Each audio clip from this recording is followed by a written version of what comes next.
Il y a près d'un an, Nathalie Marquet vivait sans doute le pire jour de sa vie. À 71 ans, son époux Jean-Pierre Pernaut s'éteignait après un combat contre la maladie. Veuve éplorée mais forte pour leurs deux enfants Lou, 20 ans, et Tom, 19 ans, l'ex-Miss France n'a toujours pas vraiment fait son deuil aujourd'hui. Pire, elle ne l'accepte pas, comme elle l'a confié à Gala cette semaine. Tout le monde dit qu'avec le temps, elle s'atténue, la douleur, note de la rédaction. Pour l'instant, je ne trouve pas a-t-elle notamment confié. Et notamment en raison d'une colère qui l'étreint parfois et de questions sans réponse, et si on avait fait de mauvais choix médicaux? Parfois, ça me prend aux tripes et je me mets à pleurer, explique-t-elle notamment. En effet, certains détails lui font encore beaucoup de mal.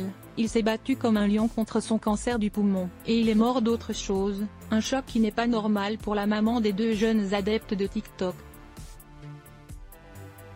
Il argumente même, quand il a été hospitalisé, il n'avait plus de traces de cancer, mais des problèmes de coagulation. Il est resté un mois à l'hôpital, et personne ne comprenait la cause. Oui, je suis en colère. Qu'aurais-je dû faire? Besoin qu'il me serre dans ses bras, difficile pour elle. Donc, d'aller de l'avant, tant le manque est énorme.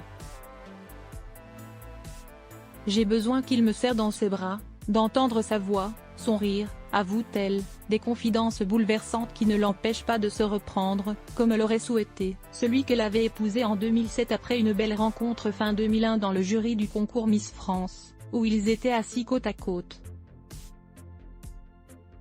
Pour rappel, le présentateur historique du JT de 13h de TF1 avait pris une retraite bien méritée le 18 décembre 2020 lors d'une émission qui avait rassemblé sa famille et même son petit-fils Léo, le fils de son aîné Olivier, comme sa fille Julia, née d'une première union.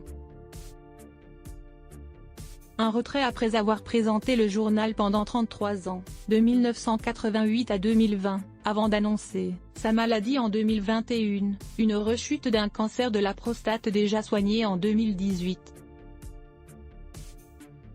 Il est ensuite décédé suite à plusieurs complications de son état de santé.